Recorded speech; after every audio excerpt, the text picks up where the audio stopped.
heureux de partager avec vous notre parcours en tant que père d'expérience dans l'association. Et du coup, je te propose déjà, Dominique, de nous expliquer un peu ton parcours de burn-out et comment ça s'est passé exactement. Alors, je vais partir de mon contexte professionnel, puisque je travaille depuis plus de 30 ans dans le secteur médico-social. J'ai commencé comme éducateur spécialisé, cadre intermédiaire et directeur. Alors, je suis toujours en arrêt, mais je souhaite dire que j'aime mon métier. Voilà, parce que je suis toujours en mouvement pour son sens, pour l'engagement auprès des autres. Voilà. Et toi, Karine?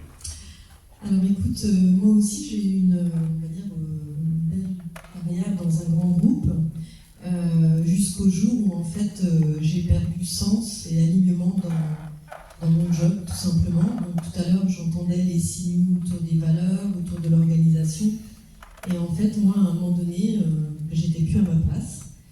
Et le problème, c'est que je ne voulais pas l'entendre. Et donc, en fait, ce qui s'est passé, c'est que j'ai poussé, jusqu'au jour où, effectivement, ça n'a plus été possible. Et donc, ça m'a amené à un arrêt de plusieurs mois. Alors, dis-nous, toi, comment tu as été accompagné? Peut-être en complément de ton propos, moi, je pense qu'aussi, le burn-out, je ne l'ai pas vu venir. Ou tout du moins, je ne voulais pas le voir.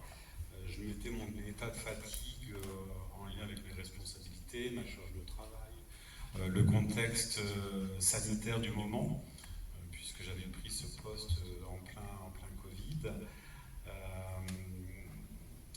Donc j'ai constaté rapidement que je n'avais pas de moment de répit. Et puis un jour, malgré 4 semaines de congé, je ne tenais plus. J'ai repris le travail et le jour de ma reprise, le matin même, ça a été un blackout, voilà, avec hospitalisation aux urgences par les pompiers. Même si cette rupture a été brutale, au final, je pense qu'elle a été nécessaire. C'est ce que j'ai compris après coup, et que ce n'était pas une faiblesse, mais que c'était un signal, un cri du corps et de mon psychisme. Qui se finit par un beau sourire. Oui, moi, ce qui fait écho dans ce que tu dis, c'est le fait d'être pendant un certain temps dans le déni, dans le combat, qui amène à l'épuisement. Et au final, la première réaction quand on est en arrêt, c'est la culpabilité, un peu ce que tu disais, la honte. Et d'où l'importance aussi de trouver le bon accompagnement. Et moi, pour passer à la suite, j'ai eu vraiment la chance d'avoir un médecin généraliste exceptionnel, dans le sens où très à l'écoute, très accompagnant, et qui m'a vraiment amené à prendre le temps et à m'orienter très rapidement vers un thérapeute pour avoir aussi un accompagnement thérapeutique. Et petit à petit, j'ai également fait un accompagnement quand j'étais prête et remontée en énergie avec une coach pour m'aider à imaginer la suite. Parce que ce qui est très, très compliqué pour moi, c'est qu'il n'y avait plus de champ des possibles. Enfin, le champ des possibles était pas du tout évident. Enfin, il n'y avait pas de champ des possibles. Il y avait surtout un champ d'impossible. Et là, et donc du coup, me remettre en action et utile dans quelque chose de collectif différent du travail m'a permis aussi, moi, de me remettre en confiance. Donc ça, c'était très important aussi dans la remontée. Et toi? Alors, et puis il y a eu une rencontre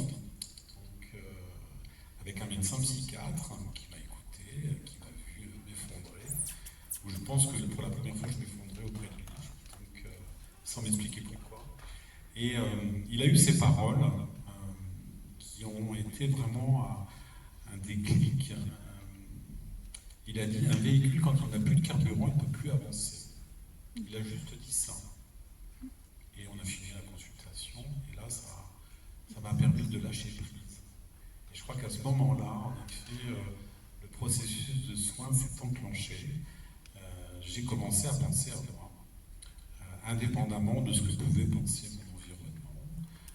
Le rôle de père d'expérience aux aides de soi.